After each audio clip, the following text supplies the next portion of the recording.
Okay guys, I want to do another lasso tool, and it's going to be the third one. So if you've just watched the polygonal lasso tool, we're going to move on to the magnetic lasso tool.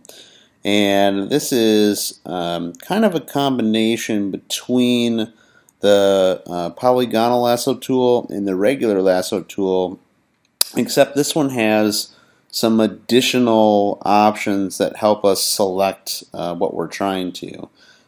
So as always, we have our ability to do our preset options for any tool. And I just made a boo-boo here by selecting something. We also have our main options with any of our selection tools, so our new selection, our additional selection, our subtract select, and our intersect selection.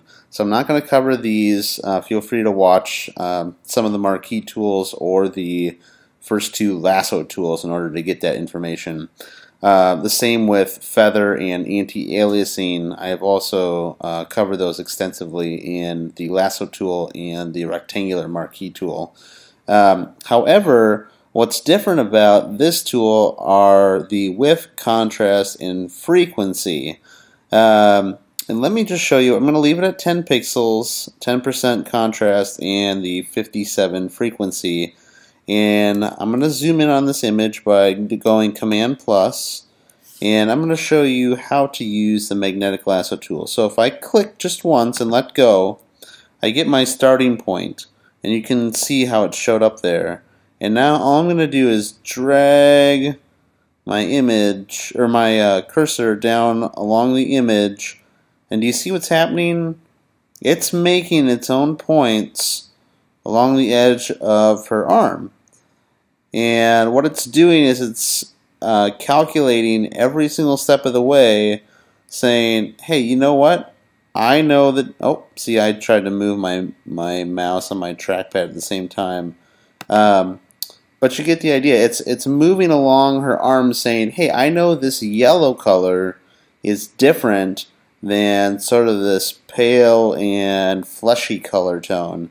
And so I know that I want to be able to draw along that line. And that's what these numbers allow you to decide, is how clear of a distinction you want to make between two types of colors, contrast, and the width. So let me try this again. I'm going to select here, and I'm going to continue to draw. And you can kind of break pattern by clicking again, going across. I'm going to click here to kind of break the pattern. Go up here and keep going all the way. I'm going to drag it around the edge here, and it's following nicely. And I'm going to click at my closing point. You'll notice that little circle on the edge of my tool means that I'm on the starting point. I'm going to click, and there, it's made a perfect selection of her arm. So if I did Command C, Command V, and used my move tool, I could drag this nice selection of her arm. So that was using the magnetic lasso tool at this set, and I just kind of want to show you what happens if I jack this up to like 250, or sorry, I meant to do 25, not 250. Can't go more than 100. So let's go and do our frequency at 25. Still moving pretty nicely, but I can tell that my line is maybe guessing a little bit more than I want it to. And I don't like that. If I didn't have such a defined line here, I might get a little scared. So if I do a Command C and Command V, sorry, it's going to want to copy merged. And then I Command V and bring this over. Pretty good. They're about the same, but this one is actually much better. You can see I got a little bit of her shirt there, and I didn't get that here.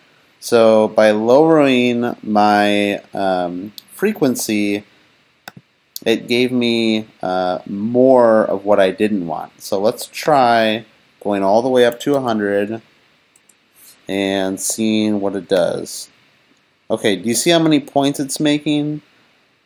it's making a lot more points because it's saying, okay, there is a clear definition here, and I know that that's where the user wants this to be defined. So if I click here, I come across, and then I start to go up, I'm getting a lot more points, much more defined, and we'll close it off there. And Command, we'll do another copy merged, and we'll see the third option. So this one's actually, look at how clear this line is here. Much more defined here than it is here. But that's not always a good thing. You'll see that this kind of has a nice slope here, where this one is much more jagged. So it's good to recognize that a low frequency has a lot more play in what the computer sees as one color versus another. If you keep it right in the middle, you're almost always going to get a pretty much steady line all the way around. And if you crank it up really high, Photoshop is going to say, nope, I'm only taking this color. I will not take any yellow whatsoever. I must stick to the arm.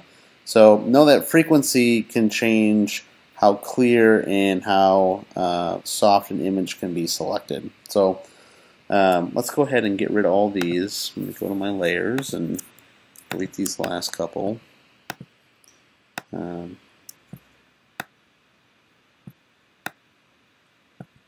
Alright.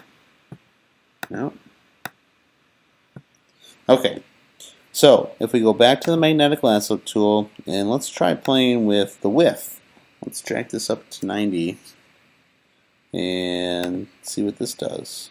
So, I made the mistake of leaving this on 100. I'm going to put this back at 50 for the frequency, and we're going to start selecting again. And you'll see it's also, again, a very relaxed line. And what happens if I stray? Okay, it doesn't really know what I want it to do because my width and my contrast don't really match. So it knew the arm, but it didn't know any of this because this yellow is kind of out there. Let's say that I cranked up my contrast to 90%. Let's see what happens there. Oh, it's also being a very lax line. And you see what happens when I come out here and get even less points because it cannot recognize such a high contrast. I said that I want you to recognize really high contrast rather than really low contrast. So if I were to select this guy's or this woman's arm, you can tell that it's picking up on those blue highlights and the skin highlights compared to the white fairly easily. See how clear of a line that is? But it can't tell when you're in a solid color because there's no contrast. So just recognize that the width and your contrast go hand in hand, and your frequency will tell you how defined the image is going to be that you're selecting. So I'm just going to go ahead and select her arm again, and then we're going to quickly talk about refined edge. So here we go.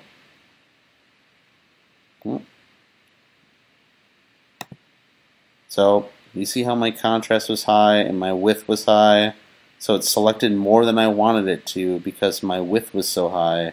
My contrast was at such a high percentage, but my frequency was in the right range, just not when I've had these so intense. So if I select this refine edge, this is just another way to play around with your selections. So just like the other lasso tools, I have my selection here, and I can play with my radius, and I can even turn on smart radius so it knows what I want selected. Then I have my smoothing options, which smooth my edges. I can feather things. If I really cranked it up, you'll be able to see, especially if I turn down my smoothing and my radius. And then also my contrast, which opposes the feathering and kind of tightens it back in or loosens it up.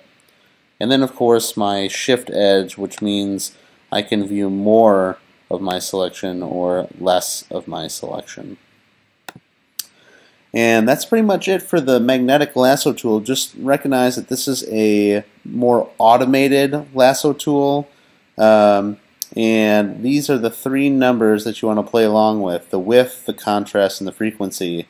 Frequency, in my opinion, is the most important. If I were new to Photoshop, or I was just trying to do simple selections with the magnetic lasso tool, I would probably leave the contrast at 10 and the width at 10 pixels. And then I would play with my frequency. If I wanted something really tight, I would try to raise my frequency number, but if I was being more casual with my selection, I might loosen it to maybe 30 or 25. Also, remember, this button is for Wacom tablets or any kind of tablet, and it will base your selection on the pressure sensitivity of the stylus that you're using. And that's pretty much it for the magnetic lasso tool.